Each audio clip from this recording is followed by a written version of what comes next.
네, 시장의 트렌드 읽어보는 시간이죠. 김정희 애널리스트 모셨습니다. 안녕하세요. 안녕하십니까? 네, 오늘의 주제부터 좀 볼까요?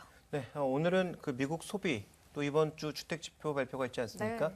이 두 가지를 보고 우리가 얻을 수 있는 투자 아이디어는 어떤 것들이 있는지 살펴보도록 하겠습니다. 네, 자 그러면 일단은 미국 소비 최근의 트렌드가 어떠한지 또 관련 주들의 움직임은 어떠한지부터 좀 볼까요? 근데 주가만 보면 미국의 기초 소비는 굉장히 부진하다 이렇게 볼 수가 있습니다. 네.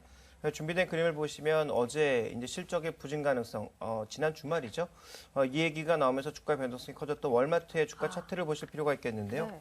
지난 연말부터 좀 부진한 모습이 많이 나타나기 시작했죠. 6개월 내 저점을 시도하는 모습이었고 하락 시의 거래량 늘었다가 반등 시의 거래량 줄고 다시 하락 시의 거래량이 계속적으로 늘어나는 그런 모습들.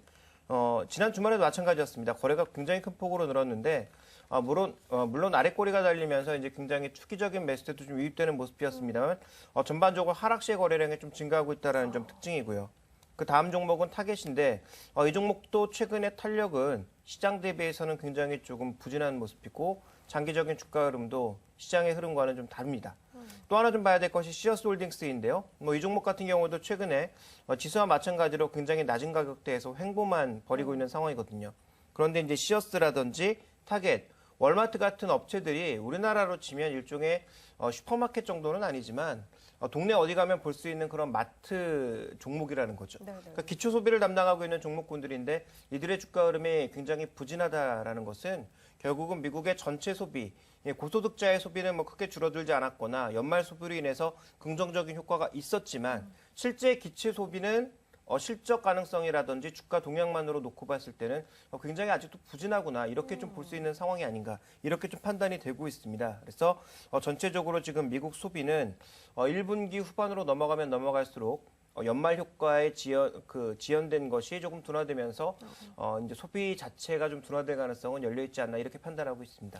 연말 효과가 소비주에서 이제 갖고 있는 뭐 힘이 조금씩 사라져가는 과정이다라는 얘기를 하셨는데 사실 소비의 근간이 된다고 할 수 있을 주택 지표의 개선세만 뭐 꾸준하더라도 어느 정도 또 유지될 수 있지 않을까 싶기도 해요. 그런데 뭐 말씀하셨던 대로 앞서 이번 주 여러 가지 주택 지표들 공개 앞두고 있죠. 이를 앞두고 최근에 관련된 이 종목들은 어떻게 반영을 하고 있는지 흐름 좀 살펴주시죠. 2월 달 들어서는 조금씩 둔화되는 모습이에요. 네. 그래서 지금 보시면 디아로튼처럼 상대적으로 이제 조금 고급 주택을 만들거나 지역을 넓게 커버리지하고 있는 종목은 주가 흐름이 괜찮습니다. 그래서 준비된 그림 보시면 아직도 신고가 부근에서 조정폭이 굉장히 견조하게 나타나고 있는 상황이지만 지금 레나 가장 먼저 오르기 시작했고 가장 강하게 올랐던 종목이거든요. 남부 지역에 주로 주택을 만드는 레나 같은 경우가 2월 달 들어서는 꾸준하게 좀 조정을 받고 있고요. 자, 풀테움스 같은 경우에도 디아로튼과 지금 1, 2위를 다투고 있는 주택건설 업체인데 이 종목도 2월 들어서는 전반적으로 주가의 탄력이 좀 둔화된 그런 양상입니다. 자, 이것이 나타나고 있는 가장 결정적인 이유는 바로 이거죠.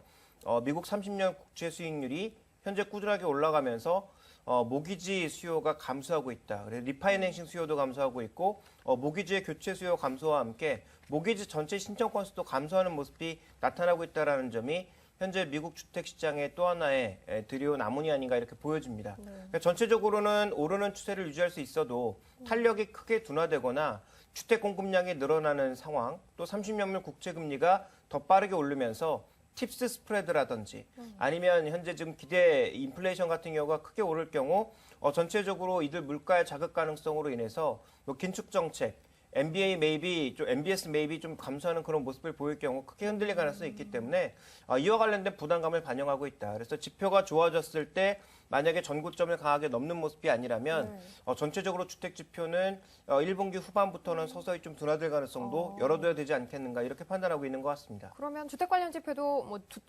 개선세가 좀 둔화되는 모습이고 소비 역시 뭐 비슷한 흐름을 보인다면 관련주에 대한 투자는 어떻게 해야 할지 국내 증시 투자 아이디어 좀 살펴주세요. 네, 미국의 이제 최근에 이제 트렌드 변화를 우리가 가장 중요하게 좀 봐야 될 텐데요. 준비된 그림을 보시면 OECD 내에서 차지하고 있는 경제 비중이 미국이 가장 높죠. 그런데 이제 미국의 전체적인 경제 지표 흐름을 살펴봤을 때 OECD 경기 선행 지수는 올라가고 있습니다. 그런데 미국의 수출입 증가율은 계속 감소하고 있습니다. 자, 이것이 무엇을 의미하고 있느냐? 기존에 이제 멀리 대만, 한국, 뭐 중국에서 수입하던 그런 물량들을 최근에 미국 내에서 소화하거나 아니면 가까운 캐나다, 멕시코 이런 국가에서 많이 흡수하고 있다는 것을 반증하고 있는 것이죠. 네. 그래서 실제로 이제 수출은 좀 늘고 있지만 수입 수요가 크게 감소하면서 나타나고 있는 상황이고요.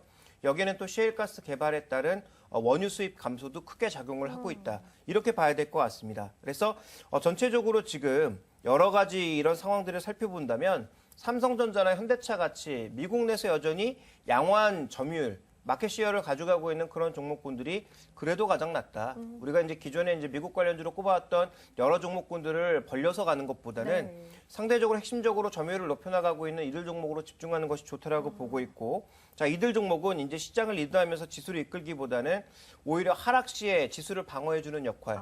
왜냐하면 미국에서 글로벌 시장에서 여전히 잘 팔고 있다라는 것 때문에 시장이 크게 빠지더라도 덜 빠지면서 지수의 낙폭을 제어해주는 역할을 할 가능성이 더 높아지지 않았나 이렇게 판단하고 있습니다. 그래서 이들 종목은 좀 방어적인 성격의 종목으로 판단하면서 접근을 해야 될 것 같고요. 네. 또 좀 전에 말씀드렸던 대로 미국의 이제 수입 수요의 감소에 가장 크게 작용을 하고 있는 셰일가스 개발. 네. 이쪽에 있어서 이제 한국의 수출 물량이 좀 늘어나고 있는 것은 관관 쪽이거든요. 그래서 한국가스공사가 이제 과거에 이제 그 관련주로 가장 크게 꼽혔지만 실제로 이제 관관 쪽의 수출이 늘어날 가능성을 염두에 둬야 되고 실제로 이제 스틸플라워라든지 뭐 일부 우리나라 관관주 같은 경우에는 영국의 BP라던가 아니면 쉘사와 같은 쪽과 계속 연관을 맺고 네. 거래를 하고 있기 때문에 이와 관련된 수요 증가 가능성을 염두에 두면서 좀 바라봐야 되지 않나라고 판단하고 있고요. 그렇다면 이렇게 미국의 소비가 줄어드는 과정에서 소비가 늘어나는 국가들을 봐야 될 텐데 그렇죠. 매일 말씀드리고 있습니다만 뭐 동남아 쪽이라든지 아프리카 쪽이라든지 맞습니다. 중국의 도시화의 수혜가 나타날 수 있는 그런 소비 패턴의 종목군들 대표적으로 락앤락이나 베이직하우스, 한국콜마, CJ 오쇼핑, CJ 대한통운 같은 이런 성격의 종목군들이 미국의 소비를 상대적으로 커버해 줄 수 있는 종목이 아닌가라고 판단하고 있고요. 또 하나 이제 마지막 포인트를 말씀드리자면 최근에 이제 미국의 실적 발표에서 가장 좋았던 종목군들 중에 하나가 P&G, 3M, 생활 소비재 패턴 네. 기업들이거든요. 그래서 그런 기업들의 수출 물량이 이제 내수주에서 늘어나고 있다면 그런 종목군들에 대해서도 우리가 좀 주목해볼 필요가 있지 않나 이렇게 판단하고 있습니다. 네, 알겠습니다. 오늘 마켓 트렌드 여기까지 하죠. 김종현 애널리스트 함께했습니다. 고맙습니다.